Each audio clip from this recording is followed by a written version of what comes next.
The transport ship carrying Commander Jake Harrison and his team docked with Apex Prime at exactly 0800 hours. Jake stood at the viewport, watching the massive space station grow larger as they approached. It was bigger than anything humans had built, a symbol of the Galactic Coalition's power and reach across the stars. "First time seeing it never gets old," Lieutenant Katie Moore said beside him. She was checking her uniform for the third time, making sure everything was perfect.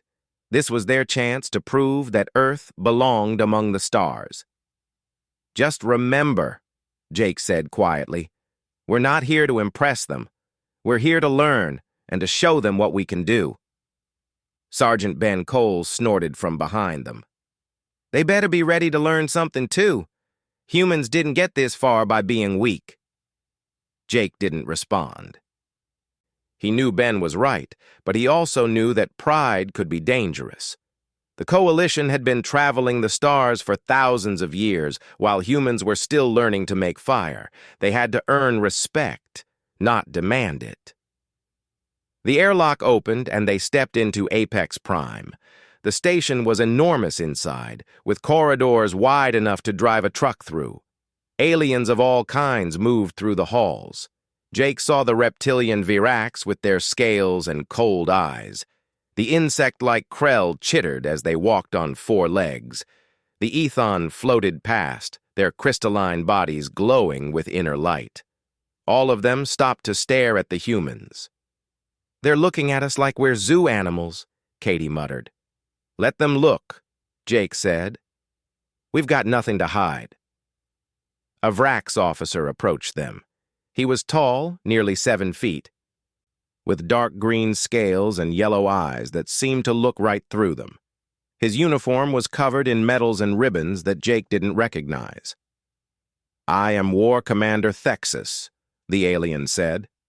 His voice came from a translator device on his chest, turning his hisses into flat, emotionless words. "I will be overseeing your integration into Coalition forces. Follow me." They followed Thexus through the station. Other aliens watched them pass. Jake heard whispers and saw pointing. Some of the aliens seemed curious.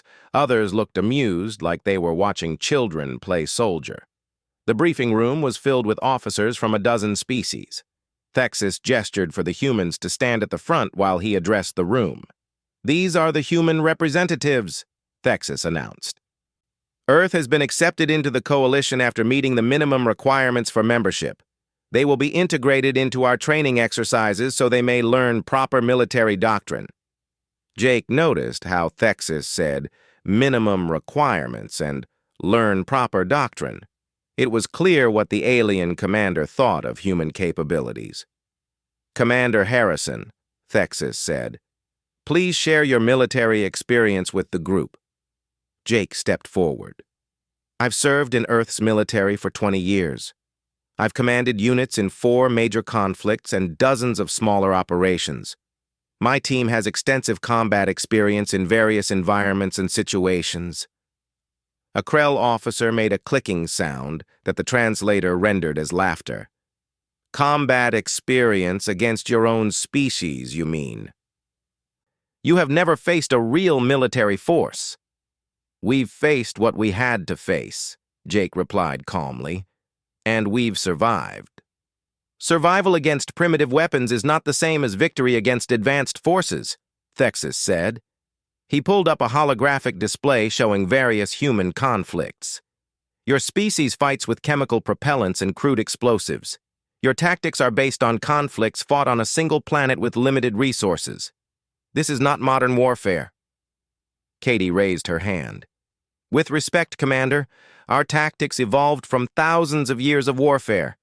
We've learned what works through trial and error." "And those lessons are outdated," an Ethon officer said. Her voice was like wind chimes. "The Coalition has refined warfare to a science. We use mathematical models to predict outcomes. We employ technology that makes your weapons look like stones and sticks. What can you possibly teach us?"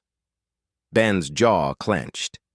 Jake could see his sergeant struggling to stay quiet. "We're not here to teach," Jake said carefully. "We're here to learn and to contribute what we can." "A wise answer," Thexus said, but his tone suggested he didn't believe humans could contribute anything of value. "We will begin with basic tactical simulations tomorrow. Perhaps you will understand the gap between human warfare and coalition standards." The briefing continued for another hour. The aliens discussed their training plans, their tactical doctrines, and their military history. They spoke about battles fought across star systems, victories won through superior technology and overwhelming force. Every example made it clear that they saw warfare as a mathematical equation.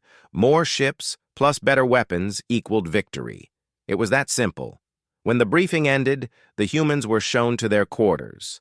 As soon as the door closed behind them, Ben exploded. "Did you hear them? They think we're jokes. Primitives playing at being soldiers." "They don't know any better," Katie said, though her own frustration was obvious. "To them, we probably do look primitive. We beat ourselves in wars that killed millions," Ben argued. "We've fought in deserts, jungles, mountains, cities. We've faced every kind of enemy and every kind of hell. And they think we can't fight because we don't have fancy shields and laser guns?" "That's exactly what they think," Jake said quietly. He sat on his bunk and looked at his team. "And we're not going to change their minds by arguing." "Then how do we change their minds?" Katie asked. "By showing them," Jake said. "They think warfare is about technology and numbers. They've never had to fight without those advantages, but humans have. We've won battles we should have lost. We've held positions that couldn't be held. We've done the impossible because we had no choice." "They'll never believe that," Ben said. "Not if we tell them," Jake agreed. "But if we show them, if we prove that human tactics work even by their standards, then maybe they'll start to listen." Katie nodded slowly. "The simulation's tomorrow. That's our chance." "It's a start," Jake said, "but it's going to take more than one good performance. These aliens have been fighting wars for thousands of years. They've seen everything. Or at least they think they have. We need to show them something they've never seen before." "Like what?" Ben asked. Jake smiled. "Like humans who refuse to lose, no matter what the odds say." The next morning, they assembled in the simulation chambers. The room was enormous, with walls that could project any environment. Other teams were already there. Vrax warriors in their armor, Krell soldiers with their weapons, Ethon strategists hovering near their command stations, and all of them watching the humans with barely concealed amusement. Thexus stood at the center of the room. "Today's exercise is simple. We will run a standard assault simulation. Mixed teams will attack a fortified position. The goal is to demonstrate proper coalition tactics and assess how well different species work together." He paused and looked directly at the humans. "Commander Harrison, your team will be assigned to rear guard duty. You will protect the supply lines while the main force conducts the assault." Jake understood immediately. They were being kept away from the real action, given a safe job where they couldn't mess anything up or embarrass themselves. "Understood," Jake said simply. Katie and Ben exchanged glances. They understood too. The aliens were protecting them like children, keeping them safe in the back while the real soldiers did the real work. As the teams moved into position, Ben leaned close to Jake. "They're not even giving us a chance. They're giving us exactly what we need," Jake replied. "They think the rear is safe. They think nothing will happen to us back there." "And if they're wrong?" Katie asked. Jake checked his weapon and smiled. "Then we show them what happens when you underestimate humans." The simulation began. The coalition forces moved forward in perfect formation, their shields glowing, their weapons firing in coordinated patterns. It was impressive, Jake had to admit, disciplined, organized, and effective, but it was also predictable. And as Jake watched the tactical display, he saw something the aliens had missed. The simulation's enemy AI was learning, adapting. It wouldn't keep fighting the same way. It would look for weaknesses. It would look for the supply lines in the rear, where 3 humans waited with nothing but their weapons and their training. Jake keyed his radio. Katie, Ben, stay alert. I think we're about to get busy. You think the AI will hit us? Katie asked. I know it will, Jake said. And when it does, we show these aliens something they've never seen before. We show them what 3 determined humans can do when everyone thinks they can't win. The combat indicators on his display began to flash. Enemy contacts moving fast toward their position. The aliens had given them the easy job. They were about to learn that nothing was easy when humans were involved. The enemy contacts appeared on Jake's display like red dots spreading across a map. 12 of them, moving fast through the simulated forest toward the supply depot. The main coalition force was half a mile ahead, too far to help. Contact rear, Jake called into his radio. 12 hostiles inbound on our position. Thexus's voice crackled back immediately. Hold your position, Commander. We cannot divert forces from the main assault. Use your weapons. Defend the depot. The channel went dead. They were on their own. Ben took cover behind a supply crate. 12 against 3. Not exactly fair odds. You're right, Jake said, scanning the terrain. Not fair for them. Katie looked at him like he was crazy, but she was already moving to her position. She had learned years ago that Jake always had a plan, even when it seemed impossible. The supply depot was a cluster of containers and equipment scattered across a small clearing. Dense forest surrounded them on 3 sides, with a rocky ridge to the north. Jake's mind raced, seeing not just the terrain, but the possibilities it offered. Ben, take the ridge. Fire 3 shots, then move 20 meters east and fire again. Make them think there's a whole squad up there. Ben grinned. Make some noise and run. I can do that. Katie, you're with me. We're going to circle around through the forest and hit them from the side while they're focused on Ben. What about the depot? Katie asked. They'll take it if we try to defend it straight up, Jake said, so we don't defend it. We use it as bait. Ben was already running toward the ridge, his boots crunching on the simulated gravel. Jake and Katie moved into the forest, using the trees for cover. The enemy contacts were close now, less than 100 meters and closing fast. The first shots rang out from the ridge. Ben's rifle cracked 3 times, each shot deliberate and loud. Then silence. Then 3 more shots from a different position. Jake watched his display. The enemy contacts paused, regrouping. They were responding to Ben's fire just as planned.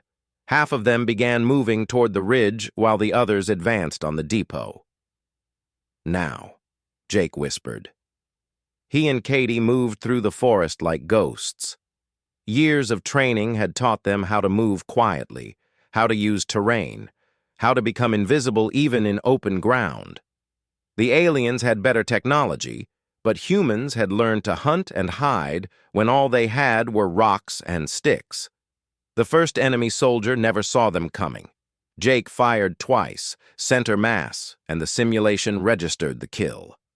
The soldier's armor blinked red and he froze, eliminated from the exercise. Katie took the second one, a clean headshot from 30 meters.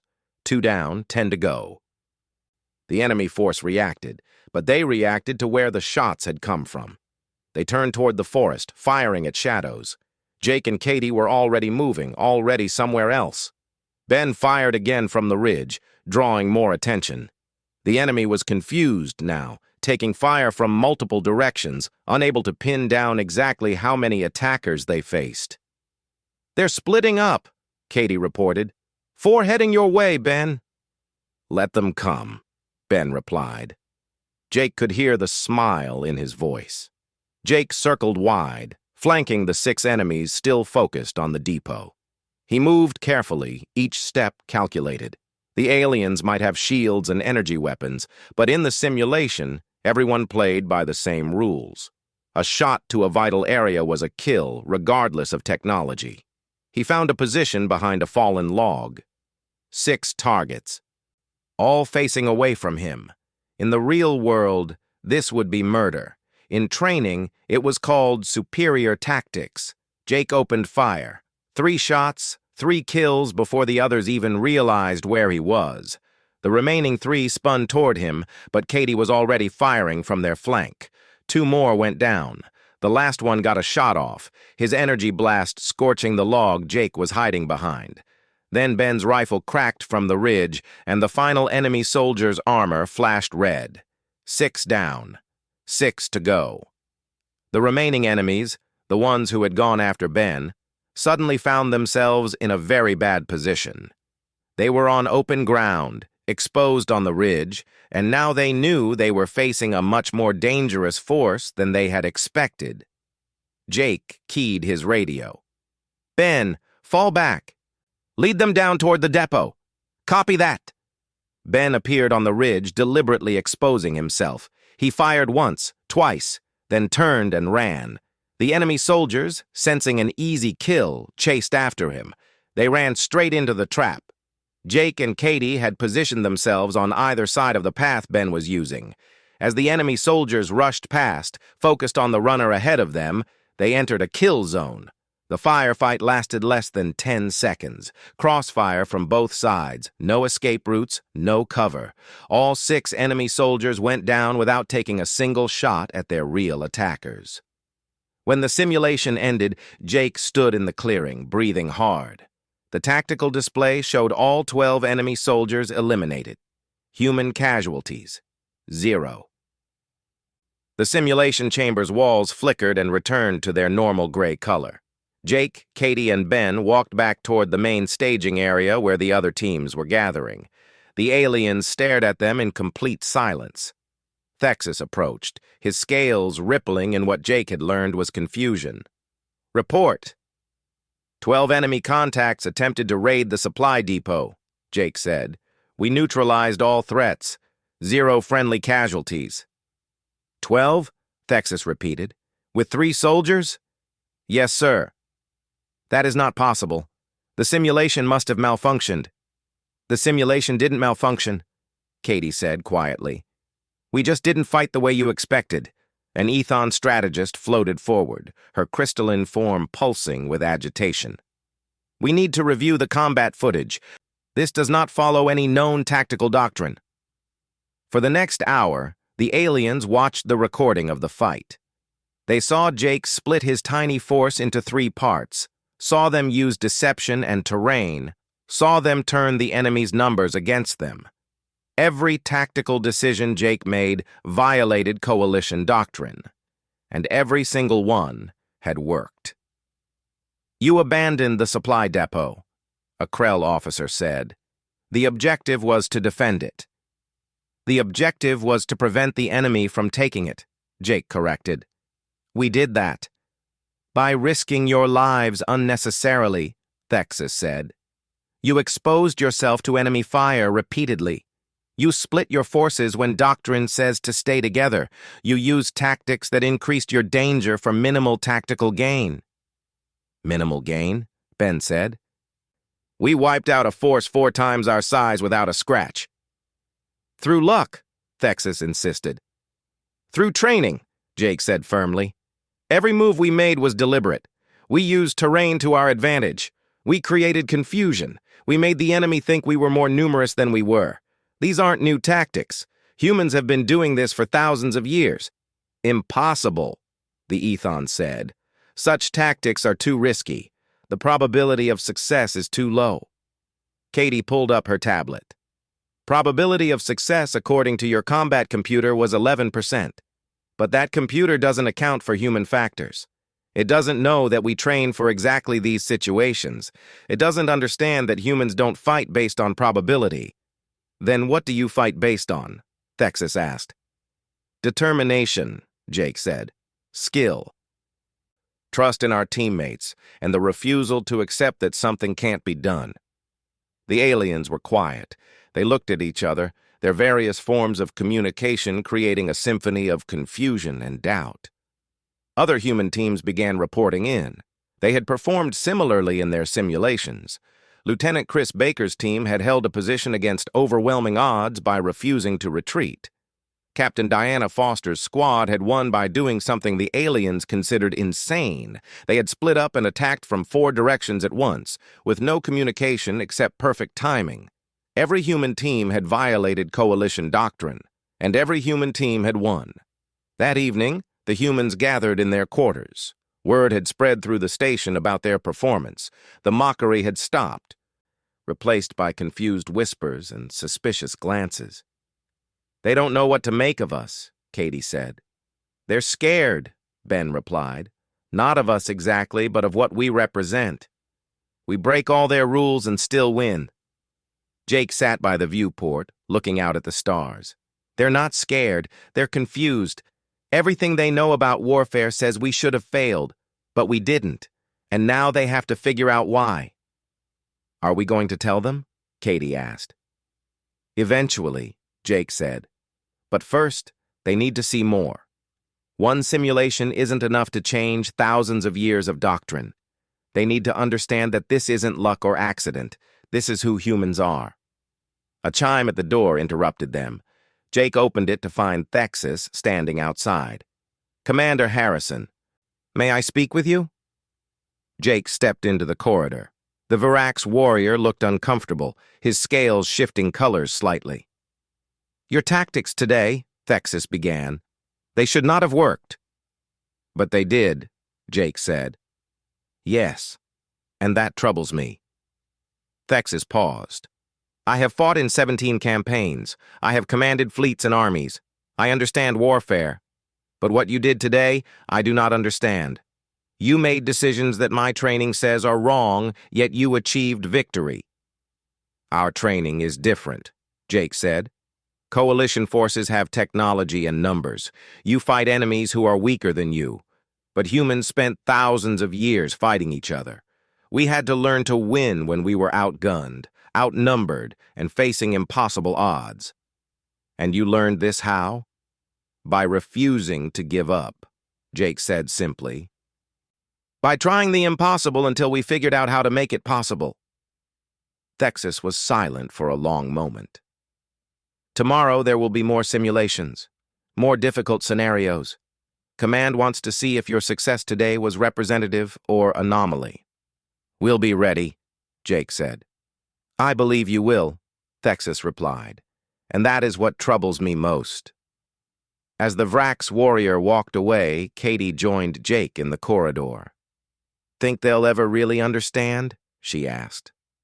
"Maybe," Jake said. "But understanding takes time. First, they need to see what humans can really do. Today was just the beginning." The success of the human teams had created something unexpected aboard Apex Prime. The aliens stopped laughing, but they filled the silence with questions. Everywhere Jake went, alien officers wanted explanations. How did humans coordinate without constant communication? How did they make split-second decisions that worked? How did they win when the mathematics said they should lose? 3 days after the simulations, Jake found himself in a conference room with Coalition command staff. Thexus was there, along with Valora, an Ethon strategist whose species prided themselves on logic and intelligence. Several Krell generals attended via hologram, and a handful of other species filled the remaining seats. "Commander Harrison," Valora began, her crystalline form glowing softly, "we have analyzed your combat performance extensively. Your tactics rely heavily on individual decision-making and improvisation. This creates chaos and unpredictability." "That's the idea," Jake replied. "But chaos is inefficient," a Krell general clicked. "Proper military doctrine requires order, structure, communication. Your methods abandon these principles." "Our methods embrace different principles," Jake said. "We use chaos as a weapon. When the enemy can't predict what we'll do, they can't effectively counter us." Thexus leaned forward. "But this requires your soldiers to make rapid decisions without command input. How can you trust them to make correct choices?" "We train them to think, not just follow orders," Katie said. She had been invited to the meeting along with Ben. "Every human soldier learns tactics, strategy, and leadership. They're taught to adapt to changing situations. This is dangerous, Valora said. What if they make wrong decisions? Sometimes they do, Ben admitted. But a quick decision is often better than a perfect decision that comes too late. The aliens exchanged glances, their confusion obvious. There is another matter, Thexus said. Your human teams speak of your military history as if it is relevant to modern warfare. You mention ancient battles and historical conflicts, but these events are thousands of years old, fought with primitive weapons. Why do you believe they matter? Because the principles haven't changed, Jake said.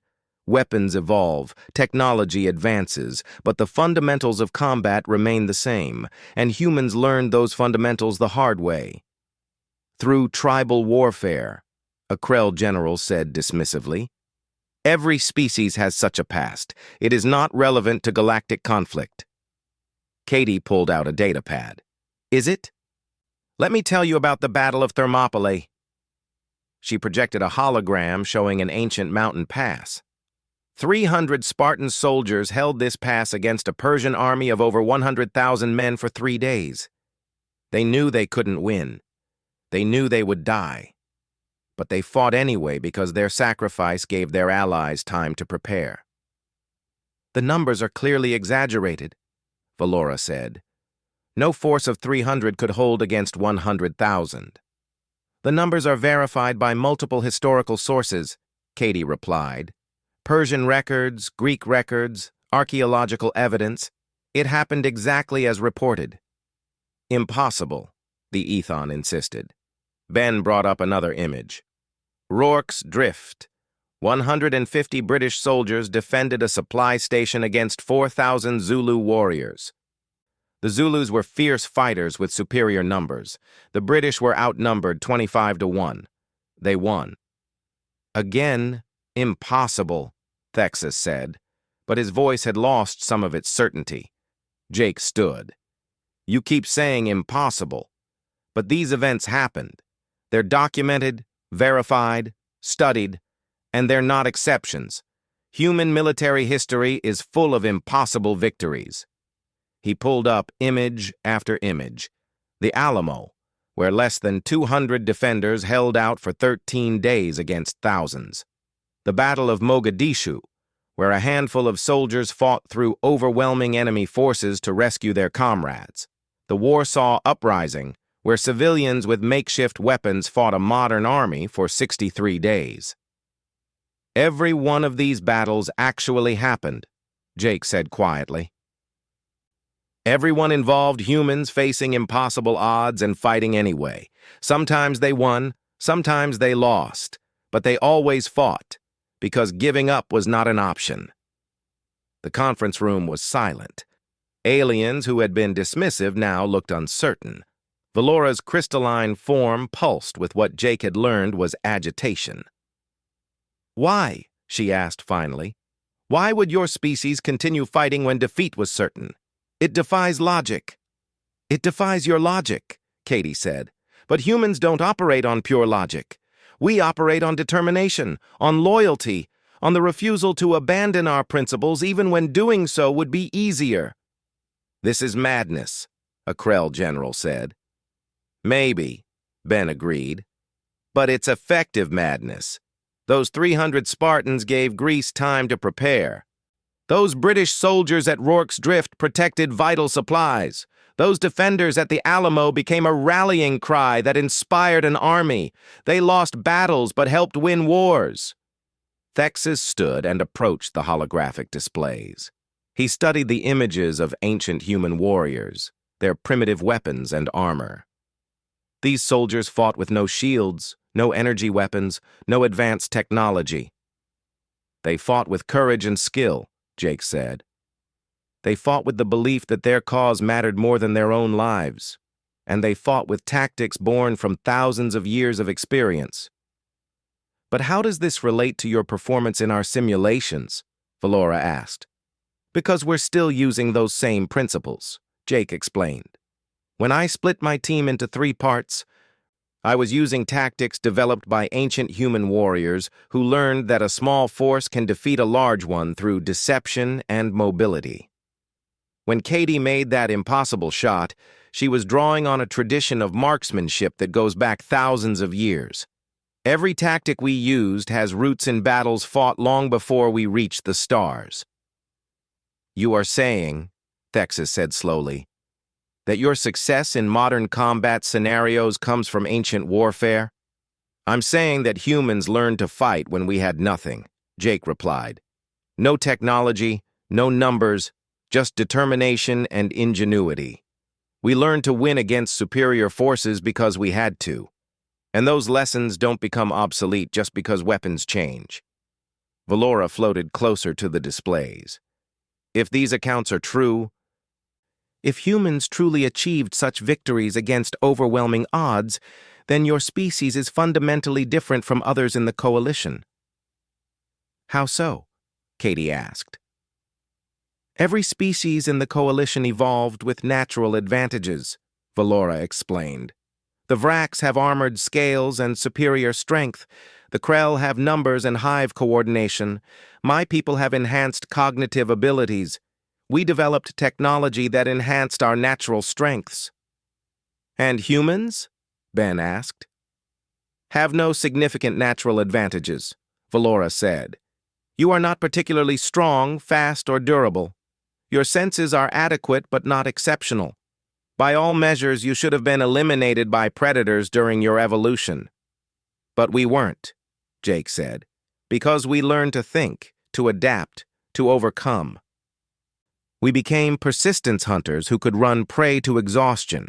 We created tools to compensate for our physical limitations.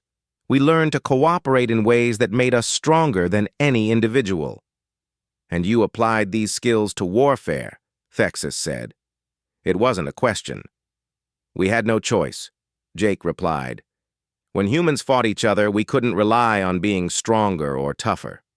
We had to be smarter, more determined, more willing to do whatever it took to survive. That's why our tactics seem crazy to you. We learned to fight without the advantages you take for granted. The room was quiet for a long moment.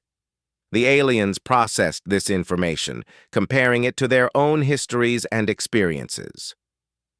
There is something else, Thexus said finally. You mentioned soldiers who fought knowing they would die. The Spartans at Thermopylae, the defenders at the Alamo, they knew defeat was certain, yet they fought anyway. Yes, Jake confirmed. Why? Thexus demanded. What possible tactical advantage comes from certain death? Sometimes the tactical advantage isn't for the soldiers who die, Katie said softly. It's for the people they're protecting. Those 300 Spartans bought time for their nation to prepare. Those defenders at the Alamo became symbols that inspired others to fight. Sometimes the greatest tactical advantage is showing your enemy that you will never, ever give up. Ben pulled up one final image. It showed a firefighter climbing stairs in a burning building. September 11th, 2001. Terrorists attacked buildings in New York City. Thousands of people were trapped. These firefighters climbed up while everyone else ran down. They knew the buildings might collapse. They went anyway because people needed help. Did they survive? Valora asked. Many didn't, Ben said quietly. But they saved thousands who did. They climbed those stairs knowing the risk, knowing they might die, because saving others was more important than their own safety. The aliens stared at the image. In their military careers, they had seen bravery and sacrifice. But this was different. These weren't soldiers following orders or warriors seeking glory. These were ordinary humans who chose to risk everything for strangers. Your species is terrifying, Valora said finally. Jake looked at her in surprise. Terrifying? You fight without regard for survival probability, she explained. You achieve victories that should be impossible. You sacrifice yourselves for abstract principles and people you don't know. By any logical measure, you should have destroyed yourselves long ago. Instead, you thrived and reached the stars. We're not trying to be terrifying, Katie said. I know, Valora replied. That makes it worse. You don't see these actions as extraordinary. For humans, this is simply normal behavior. Thexus nodded slowly. I begin to understand. The tactics you used in the simulations, the risks you took, the decisions that seemed insane, they are not aberrations. This is how humans naturally approach conflict. We approach life that way, Jake corrected, not just conflict. When we're told something is impossible, our first reaction is to try it anyway.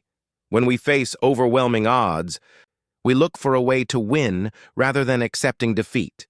It's not bravery or stupidity, it's just how we're wired.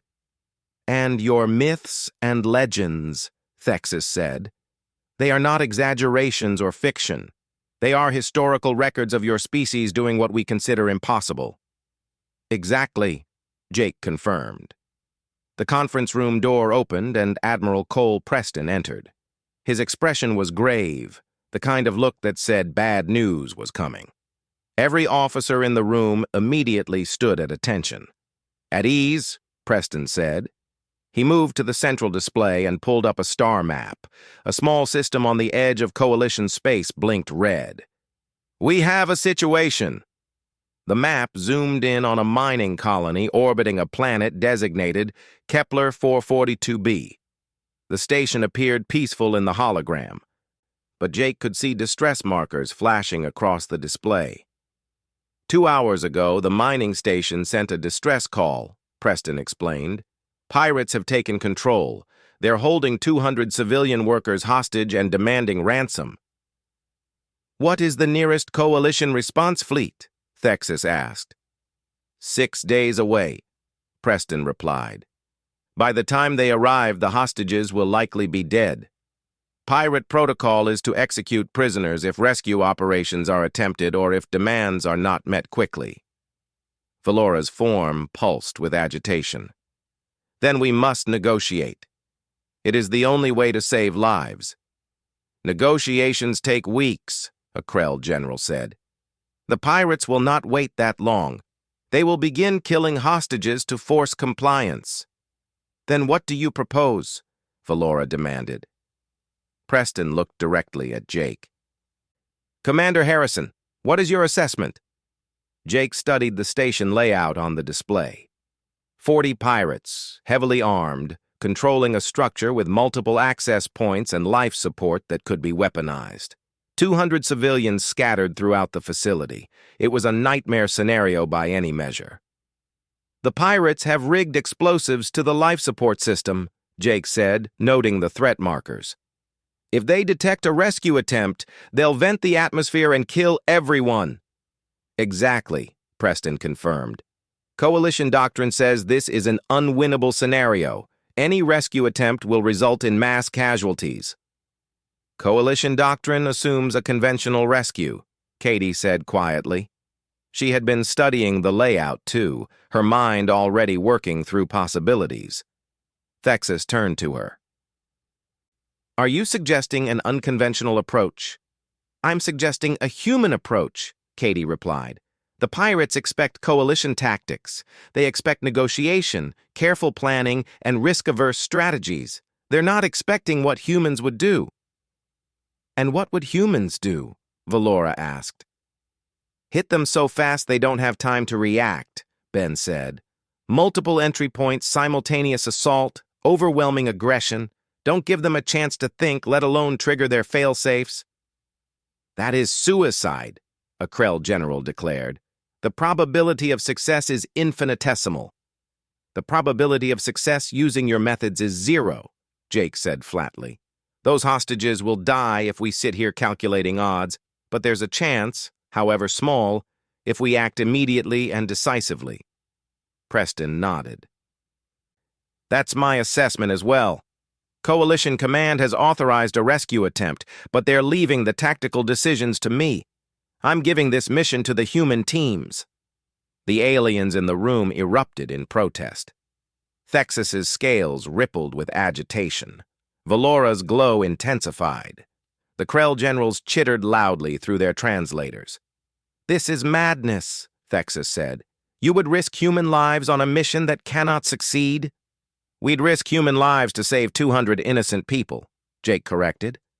That's different. It is the same thing, Thexus argued. The mathematics are clear. Even if your teams succeed in boarding the station, the pirates will kill the hostages before you can reach them. There is no scenario where everyone survives. Then we change the scenario, Katie said. You cannot change reality, Valora insisted. No, Jake agreed. But we can change what the pirates expect. They think they're in control. They think their hostages and explosives make them safe. We take away that control so fast they never realize what's happening. Preston pulled up a tactical briefing. We have one assault ship available, the Valiant. It can carry 20 operators and has the speed to reach the station in 4 hours. Commander Harrison, select your team. Jake didn't hesitate. I'll need Katie and Ben, plus teams from the other human units, Lieutenant Chris Baker's squad, Captain Diana Foster's team, 18 total, plus 2 backup. 20 humans against 40 entrenched pirates with hostages and explosives, Thexus said. This will end in tragedy. Maybe, Jake acknowledged. But doing nothing guarantees tragedy. This gives us a chance. I am coming with you, Thexus announced. Everyone turned to look at the Vrak's commander. He stood tall, his scales set in a pattern Jake had learned indicated determination. You have spoken of human tactics and human courage, Thexus said. You have shown us records of your impossible victories. But I have not seen humans face true danger. If you are to die on this fool's mission, I will witness it myself. I will observe as well, Valora said. Your species claims to achieve the impossible. I would see the truth with my own senses. Preston looked at Jake, who nodded. They can observe from the Valiant, but they stay on the ship during the actual assault. 4 hours later, the Valiant dropped out of faster-than-light travel at the edge of the Kepler system. Jake stood in the briefing room with his team, going over the plan one final time. The human operators listened carefully, their faces calm despite the odds. 4 teams, Jake explained, pointing to the station schematic. We hit different sections simultaneously. Team 1 takes the command center. Team 2 secures the hostages in the main habitation area. Team 3 neutralizes the life support explosives. Team 4 holds the docking bay and blocks any retreat. What about coordination? Chris Baker asked. He commanded Team 2, a veteran with steady hands and quick thinking. Minimal radio contact, Jake said. We can't risk the pirates intercepting communications. Each team moves independently, but we all hit at exactly the same time. Trust your training and trust each other. Diana Foster, leading Team 4, raised her hand. If the pirates detect us before we breach? They won't, Ben said. He was heading Team 3, the most dangerous assignment. We're using stealth pods for insertion. No energy signatures, no active sensors.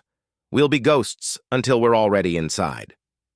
On the Valiant's observation deck, Thexus and Valora watched the humans prepare with growing unease. The humans moved with quiet efficiency, checking weapons and gear. There was no bravado, no speeches about glory or honor. They simply prepared to do an impossible job. They seem calm, Valora observed. Do they not understand the danger? They understand perfectly, Preston replied. He stood with the alien observers, monitoring the operation. They're calm because they've accepted the risk and committed to the mission. Fear doesn't help, so they don't waste energy on it. But they could die, Thexus said. Yes, Preston agreed. They could, and if they do, they'll die trying to save innocent people. For humans, that's a good death. The Valiant moved into position. The mining station hung in space ahead, seemingly peaceful, but thermal scans showed the pirates concentrated in defensive positions, weapons ready, explosives armed. All teams ready, Jake reported. He was in his breaching pod with Katie and 3 other operators. The pod was cramped and dark, barely large enough for 5 people in combat gear. 60 seconds to insertion, the pilot announced. Katie checked her rifle for the 3rd time. You really think this will work? I think we'll make it work, Jake replied. That's all that matters. The pods launched simultaneously. Small, dark shapes that the station's sensors barely registered. They crossed the distance in 40 seconds, moving fast and silent. Jake felt the impact as his pod hit the station hull, felt the shaped charges detonate, felt the rush of air as they breached into the interior. Then he was moving, his team flowing out of the pod like water. They were in a cargo corridor, exactly where they planned. Two pirates stood guard 50 meters away, their backs turned. Jake and his team took them down with suppressed weapons. 2 shots, 2 kills, no alarms. The pirates didn't even have time to be surprised. "Command center this way," Jake whispered. His team moved through the station like shadows, fast and silent. They encountered 3 more pirates and neutralized them in seconds. Every movement was precise, practiced, perfect. Across the station, the other teams were executing similar infiltrations. Ben's team reached the life support section and began carefully disarming the explosives. Diana's squad secured the docking bay in a brutal 30-second firefight. Chris's team moved toward the hostages, taking down guards so quickly and quietly that the prisoners didn't even realize rescue was happening. On the Valiant, the observers watched through drone feeds. They saw humans moving through the station like predators, eliminating threats with ruthless efficiency. There were no fancy shields, no overwhelming firepower, just skill, speed, and determination. "Impossible," Valora whispered. "The pirates had fortified positions, prepared defenses. How are the humans simply walking through them?"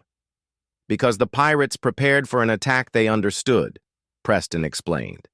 "They expected coalition tactics, careful approach, negotiation, conventional assault. The humans gave them something completely different." Jake reached the command center. 10 pirates inside, including the leader. His team stacked up at the door ready to breach. He counted down with his fingers. 3, 2, 1. They hit the room like a hammer. Flashbang grenades first, then his team flowing through the door. The pirates, blinded and deafened, never had a chance. It was over in 8 seconds. Jake grabbed the pirate leader, slamming him against the wall. "Tell your men to stand down now."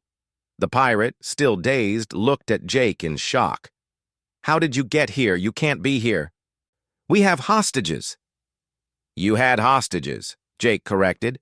"My team secured them 3 minutes ago. You have nothing. Surrender or die."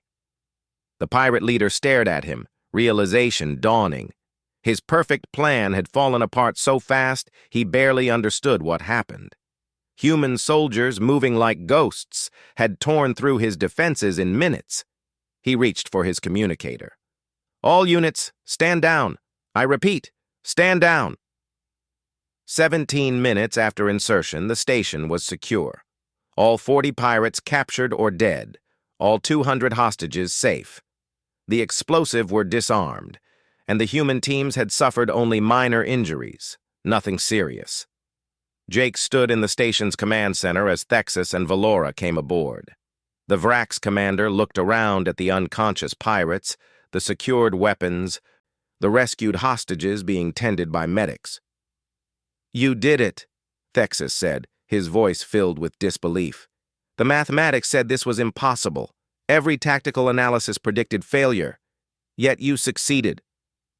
"We changed the variables," Jake said simply. "The math was based on conventional tactics. We used unconventional ones." Valora floated among the rescued hostages. Humans were giving them water, checking them for injuries, offering comfort. The civilians were crying, grateful, alive. "That shot," Valora said, turning to Katie. "You eliminated a target from 40 meters through a gap less than 10 centimeters wide. Our computers calculated the probability of that shot succeeding at 0.3%. Katie smiled. "I've made that shot 10,000 times in practice. When it mattered, I trusted my training more than probability." "But that is not logical," Valora insisted. "No," Katie agreed. "It's human." The rescue at Kepler 442b changed everything. Within days, every species in the coalition was reviewing the combat footage.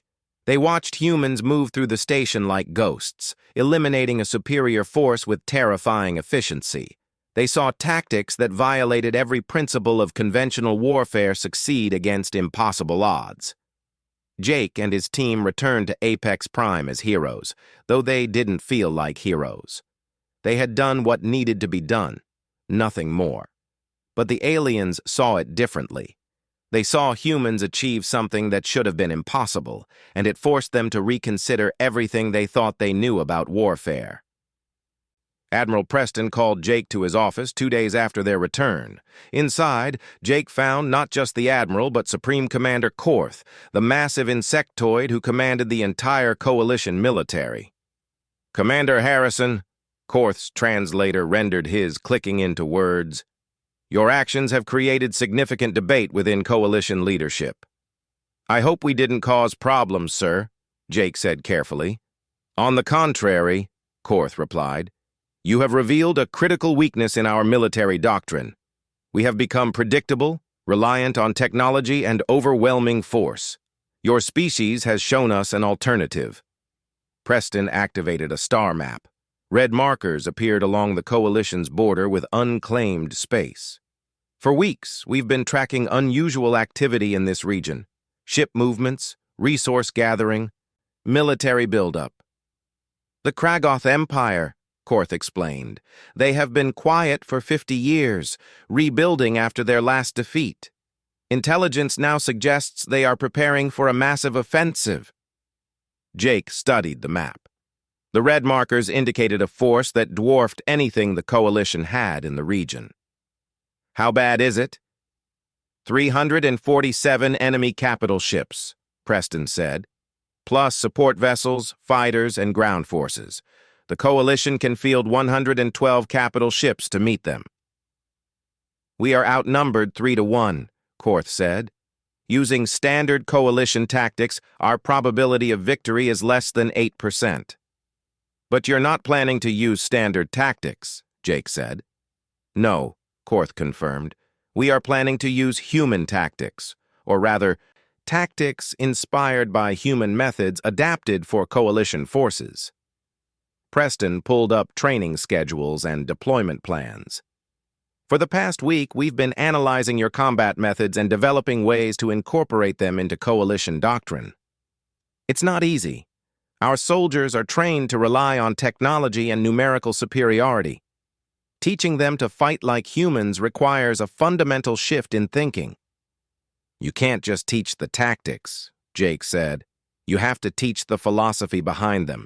Humans fight the way we do because we learned to survive without advantages. We had no choice but to be creative, aggressive, and stubborn." "Which is why we need human instructors," Korth said. "You and your teams will train Coalition forces in human-style warfare. We have weeks at most before the Kragoth cross our borders. In that time, you must teach an entire military to think differently about combat." The following days were intense. Jake found himself leading training sessions for alien officers who had fought wars for decades. They resisted at first, uncomfortable with tactics that seemed reckless and unstructured. But slowly, they began to understand. Thexus became one of the most dedicated students. The proud Vrax warrior who had once mocked human primitiveness now spent hours studying Earth's military history. He asked endless questions about ancient battles, trying to understand the principles that made humans so effective. "The Battle of Cannae," Thexus said during one session, referring to a holographic display of the ancient battlefield. "Hannibal surrounded a Roman force twice his size and destroyed it. He used the enemy's numbers against them." "Exactly," Jake confirmed. "He didn't try to match their strength. He created a situation where their strength became a weakness. That's what humans learn to do. Turn disadvantages into advantages." Valora attended many of these sessions, her crystalline form pulsing with concentration. "I am beginning to understand," she said. "Human tactics are not about ignoring probability. They are about changing the variables that determine probability." "That's a good way to put it," Katie agreed. She was teaching marksmanship to a group of Ethon snipers. When we face overwhelming odds, we don't accept those odds. We look for ways to change them. Ben worked with Krell soldiers, teaching them small unit tactics. It was frustrating work. The Krell naturally thought as a hive, coordinating through pheromones and shared consciousness. Individual initiative was foreign to them. You have to trust each other to act independently, Ben explained for the 10th time. You can't wait for orders. You have to see the opportunity and take it. A Krell soldier clicked in confusion. But how do we coordinate without communication? You train together until you know what your teammates will do, Ben replied. You learn to read situations the same way. You trust that they'll do their job while you do yours. It was slow progress, but it was progress. The alien soldiers began to adopt human methods, adapting them to their own capabilities. Vrak's warriors learned to use their strength in quick, aggressive strikes rather than defensive formations. Krell units practiced splitting up and attacking from multiple directions. Ethon strategists studied human battles to understand how chaos could be a tactical tool. 3 weeks after the Kepler rescue, the first reports came in. Kragoth forces had crossed the border in force. The invasion had begun. Coalition fleets scrambled to defensive positions. Jake found himself assigned to Thexis's command, the largest fleet that would meet the Kragoth advance. His role was tactical advisor, though he knew Thexis would actually listen to his suggestions now. The War Spear, Thexis's flagship, was a massive vessel bristling with weapons. Jake stood on the bridge as they approached the battle zone. The tactical display showed the Kragoth fleet in red, a massive wave of ships advancing on coalition positions. They outnumber us significantly, Thexis observed. His voice was calm, but Jake could see the tension in his scales. Numbers don't tell the whole story, Jake said. They're expecting coalition tactics, defensive formations, calculated responses, predictable movements. Are we going to give them that? Thexis's scales shifted in what Jake had learned was a Vrak smile. No, Commander Harrison. We are going to give them something they have never faced before. We are going to fight like humans.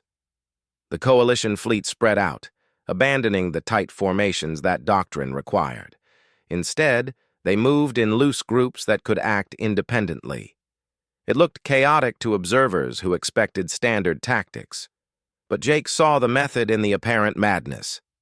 The Kragoth fleet advanced confidently. They had fought the coalition before and knew their patterns. They expected defensive positions, long-range bombardment, and conservative tactics designed to minimize losses. What they got was a full-speed, aggressive assault that hit them from 6 directions at once. Coalition ships broke formation and struck independently, targeting weak points and retreating before the Kragoth could respond. Smaller vessels used speed and maneuverability to dart in, strike hard, and escape. Larger ships positioned themselves to create crossfire zones that maximized damage while minimizing exposure. It was chaos. Beautiful, effective chaos. They are confused, Thexis reported, watching the tactical display. The Kragoth are trying to respond, but their formations are designed for conventional warfare. They cannot adapt quickly enough. Keep the pressure on, Jake advised. Don't give them time to reorganize. Stay aggressive, stay unpredictable. The battle raged for hours. Ships on both sides took damage, but the coalition forces were performing far better than projections had predicted. By fighting like humans, refusing to accept numerical disadvantage, they were turning what should have been a massacre into a real fight. On other fronts, similar stories played out. Katie's fleet used deception tactics, making their force appear larger than it was. Ben's group focused on hit-and-run attacks that kept the enemy off balance. Diana Foster's command executed a maneuver that coalition computers said was too risky, breaking through enemy lines to strike at command vessels. The Kragoth had prepared to fight the coalition they knew. They were not prepared for a coalition that fought like humans. When the first day of battle ended, The results shocked military analysts across the galaxy. The coalition had not just survived, they had pushed the Kragoth back, inflicting damage far exceeding pre-battle predictions. In the Warspear's command center, Thexis reviewed the battle reports. "We lost 12 ships," he said. "Pre-battle calculations predicted we would lose 40. The Kragoth lost 31 vessels instead of the projected 8. "Human tactics work," Jake said simply. "They work because we changed how we think," Thexis replied. "For years, I commanded forces that relied on superior technology and defensive positions. Today, I commanded a fleet that took risks, acted on instinct, and refused to accept that superior numbers guaranteed victory." Valora joined them on the bridge. Her crystalline form showed signs of damage from the battle, but she was intact and functioning. "I observed your tactical decisions during combat," she said to Thexis. "You made choices that violated your training, choices that increased risk but created opportunities." "I made choices that a human would make," Thexis said, "and they worked." Over the following weeks, the war continued. The Kragoth kept coming, but their advantage in numbers meant less against coalition forces that fought with human determination and creativity. Every battle saw alien officers making decisions that would have been unthinkable months earlier, taking risks that conventional wisdom said were foolish, achieving victories that the mathematics said were impossible. Word spread through the coalition. Humans, the newest and supposedly most primitive member species, had changed galactic warfare. They had taken thousands of years of military history, learned in brutal conflicts on a single world, and shown the galaxy a new way to fight. 2 months into the war, Jake stood in the observation deck of Apex Prime with his team. The station had become a training center where human instructors taught alien soldiers the art of fighting when victory seemed impossible. "Think we made a difference?" Katie asked, watching training exercises through the viewport. "Look at them," Ben said, gesturing to the alien soldiers practicing human tactics. Vrax warriors moving like guerrilla fighters. Krell units trusting individual initiative. Ethon strategists embracing chaos as a tactical tool. Yeah, we made a difference. Jake watched a training scenario where a mixed team of aliens executed a human-style assault. They moved aggressively, adapted to changing conditions, and refused to retreat despite simulated superior enemy forces. They fought with determination that would have seemed alien to them months ago. "We didn't just teach them tactics," Jake said. "We taught them that impossible is just another word for difficult, that numbers and technology don't determine victory, that courage and determination matter more than calculations."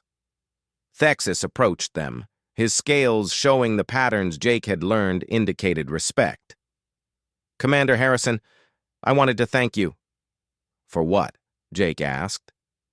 "For showing the galaxy what we had forgotten," Thexis replied. "We became comfortable with our advantages. We forgot that true warriors fight not because victory is certain, but because the fight matters. Your species remembered what we forgot." "Our species never had the luxury of forgetting," Jake said. "But you learned fast. You and the others, you took human principles and made them work for your own forces. That's impressive." "We had good teachers," Thexis said. "And we had motivation. The Kragoth would have destroyed us using conventional tactics. You gave us an alternative." Admiral Preston's voice came over the station comm. "Commander Harrison, please report to Strategic Command." In the command center, Preston and Korth stood before a massive display showing the war's progress. The Kragoth advance had been stopped. In some sectors, coalition forces were pushing back. "The tide is turning," Korth said. "We are achieving victory ratios that should not be possible against superior numbers. Our forces are fighting with determination and creativity that the Kragoth cannot match. Human influence has spread through every element of our military," Preston added. "From frontline soldiers to fleet commanders, everyone has adopted some aspect of human tactical philosophy.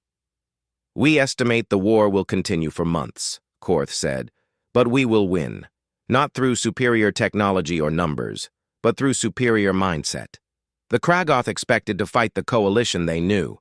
Instead, they face a coalition that learned to fight like humans. Jake looked at the star map, at the hundreds of ships and thousands of soldiers now fighting with tactics born from human experience. Our species spent thousands of years fighting each other, he said quietly. We learned hard lessons in blood and sacrifice. I'm glad those lessons can save lives now instead of taking them. Your myths and legends, Valora said, her form appearing in holographic projection. We dismissed them as primitive stories. We did not understand they were instruction manuals for the impossible. They're not myths, Katie said. They're history. Real people doing extraordinary things because they refuse to accept limitations. And now that history is becoming galactic truth, Thexus added, human determination, multiplied across a dozen species, creating an unstoppable force. As Jake looked at his team and the alien officers who had become friends and students, he felt a sense of pride mixed with hope. Humans had entered the galaxy as newcomers, dismissed and mocked, but they had brought something precious with them, something forged in thousands of years of impossible victories and stubborn refusal to surrender. They had brought the truth that the impossible was just another challenge waiting to be overcome. And the galaxy was learning that truth, one battle at a time,